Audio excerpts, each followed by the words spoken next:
تمام تعریفیں رب ذوالجلال کے لیے اور کروڑوں درود و سلام محمد صلی اللہ علیہ وآلہ وسلم اور ان کی آل پہ۔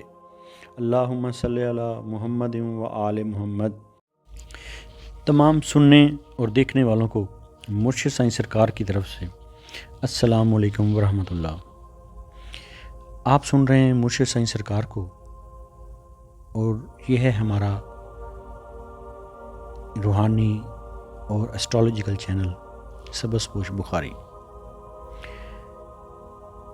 اس سلسلہ کی بنیاد، سبز پوش بخاری سلسلہ کی بنیاد حضرت سید محمد شاہ سبز پوش بخاری رحمۃ اللہ علیہ نے رکھی، جن کا دور ہے 1119 عیسوی سے لے کر 1214 عیسوی تک، جن کا شجرہ نسب چھٹی پشت میں امام علی نقی علیہ السلام سے جا کر ملتا ہے۔ تو آج کا ہم بیان کر رہے ہیں امام علی نقی علیہ السلام کی ولادت کے بارے میں، جو 15 رجب المرجب کو ہوئی 212 ہجری میں۔ امام علی نقی علیہ السلام نقوی سادات کا شجرہ امام علی نقی علیہ السلام سے شروع ہوتا ہے، اور بخاری ہمارے سبز پوش بخاری سادات کا سلسلہ امام علی نقی علیہ السلام کے صاحبزادے حضرت سید جعفر ثانی رحمۃ اللہ علیہ سے شروع ہوتا ہے۔ ماہ رجب کا مہینہ ان مقدس مہینوں میں شامل ہے جن کو عظمت، حرمت والے مہینے کہا گیا ہے۔ یہ مہینہ اللہ کا مہینہ ہے، جس میں ولادت مولا علی علیہ السلام ہوئی، اور انہی کے بیٹوں میں سے، نسل میں سے امام علی نقی علیہ السلام، ان کا نام بھی علی ہے، ان کی ولادت بھی اسی مقدس مہینے میں ہوئی۔ یہ مہینہ بہت مقدس ہے، اس مہینے میں 2 روزے رکھنا افضل ہے۔ یہ مہینہ سبق دیتا ہے صبر کا، قربانی کا، خلوص کا۔ تو ہم بات کریں گے امام علی نقی علیہ السلام کے بارے میں۔ مختصر تعارف ہے، نام ہے علی نقی بن ہادی علیہ السلام، کنیت ہے ابو الحسن۔ ولادت ہوئی ہے 15 رجب المرجب 212 ہجری میں۔ مقام ولادت ہے مدینہ المنورہ۔ وصال ہے 3 ذوالحج، بعض روایات میں 5 ذوالحج بھی ہے، تو 3 ذوالحج 254 ہجری۔ ان کی ایج جو ہے وہ بعض روایات میں 32 سال اور بعض میں 28 سال بیان کی گئی ہے۔ مقام وصال ہے سامرا، عراق، وہیں پر مدفون ہیں سامرا عراق میں، وہیں پر روضہ مبارک ہے، اور مشہور گنبد امام علی نقی علیہ السلام ہے۔ نقوی سادات کے بانی ہیں۔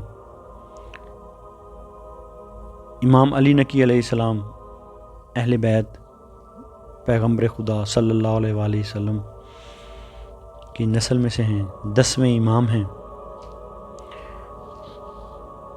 نبوت کے بعد امامت چلی، ولایت کا مقام، تو دنیا کی خلافت جس کے بھی پاس ہو، ولایت، امامت، خلافت تو دنیاوی نظام ہے، تو ولایت، امامت پیغمبروں کی وراثت ہوتی ہے، پیغمبروں کے جانشین امام ہوا کرتے ہیں۔ تو امام علی، مولا علی علیہ السلام پہلے امام، تو امام علی نقی علیہ السلام 10ویں امام۔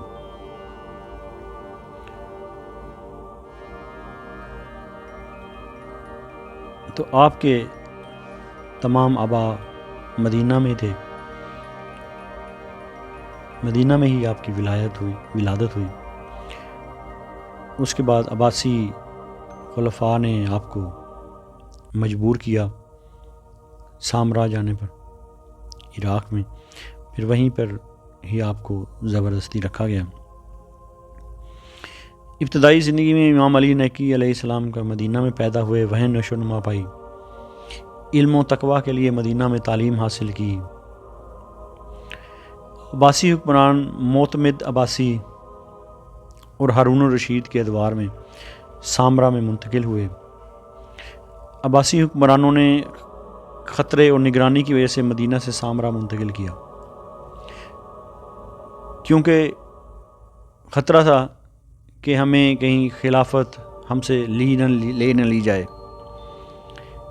کیونکہ میراث تو سادات کی تھی۔ تو اسی لیے جتنے بھی عباسی خلفاء ہیں انہوں نے مظالم کے پہاڑ اٹھائے ہیں اور قید و صحبت میں ہی میرے اہل بیت نے زندگی گزاری، میری زندگی بھی ان پر قربان ہو۔ سامرا میں آپ کی زندگی کا آخری حصہ گزارا اور آپ مقید نہیں بلکہ وہیں قیام فرماتے تھے۔ سامرا عراق میں ہی مشہور گنبد امام علی نقی علیہ السلام آج بھی زیارت کے لیے لاکھوں لوگ زائرین جاتے ہیں۔ ہجرت سیاسی اور حفاظتی وجوہات کی بنا پر کروائی گئی تھی۔ سامرا میں ہی قیام کے بعد وصال ہوا۔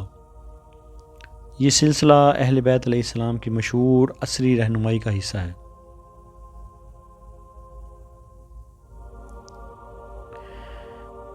کہ وہیں پر ہجرت ہوئی۔ ہجرت کا ویسے بھی بڑا مقام ہے اسلام میں۔ تو عباسی حکمرانوں نے نگرانی اور سیاسی ماحول میں آپ کو رکھا، لیکن آپ نے پھر بھی اپنی تعلیم، دعوت و اہل بیت کی تربیت کو جاری رکھا۔ 3 ذو الحجہ 254 ہجری میں وصال ہوا۔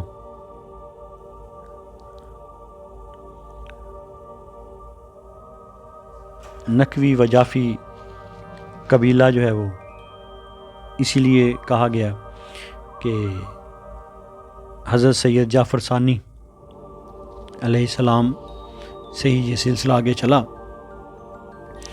تو ہجرت کے بعد بھی سامرا میں روحانی قیادت جاری رکھی۔ گنبد اور خاندان کے پیروکار دنیا بھر میں موجود ہیں۔ جہاں جہاں بھی نقوی سادات ہیں ان کا سلسلہ نسب امام علی نقی علیہ السلام سے ہی جا کر ملتا ہے۔ دین کی اشاعت انہی سے پھیلی۔ آج یہ بر صغیر پاک و ہند میں اسلام ہے تو یہ انہی کی مرہون منت ہے۔ اس چینل کا مقصد شرک و بدعت نہیں پھیلانا نہیں ہے، ہرگز نہیں ہے۔ اس چینل کا مطلب شدت پسندی بھی نہیں ہے، کسی فرقہ کو جو ہے وہ پروان چڑھانا بھی نہیں ہے۔ اس چینل کا مقصد اہل بیت علیہ السلام کی تعلیمات، روحانی فیضان اور ان کے بارے میں آپ لوگوں کو آگاہ کرنا ہے، ان کی تعلیمات علیہ السلام سے دلوں کو منور فرمانا ہے۔ یہ ہمارا چینل سبز پوش بخاری صدیوں سے سینہ بسینہ جو علم چلا آ رہا ہے، روحانی علم آپ لوگوں تک پہنچانا ہے۔ اگر آپ لوگوں کو اپنے نام کا اسم اعظم جاننا ہو، یا اپنی کسی پریشانی یا مصیبت یا مشکل کا روحانی حل چاہتے ہیں، یا اپنے کسی خاص نیک مقصد کے لیے استخارہ کروانا چاہ رہے ہیں، تو آپ ہمارے دیے گئے نمبر پر واٹس ایپ پر رابطہ کر سکتے ہیں۔ اگر کوئی بات اچھی لگی ہو تو اس کو آگے ضرور پھیلائیں، کیونکہ اچھی بات آگے پھیلانا بھی صدقہ جاریہ ہے۔ اگر آپ نے ابھی تک ہمارے چینل کو سبسکرائب نہیں کیا تو چینل کو سبسکرائب ضرور کر لیں، بیل آئیکن کو دبا دیں۔ اللہ رب العزت آپ سب کو اپنے انعام یافتہ لوگوں میں شامل فرمائے اور خیر بانٹنے والوں میں شامل فرمائے۔ الہی آمین۔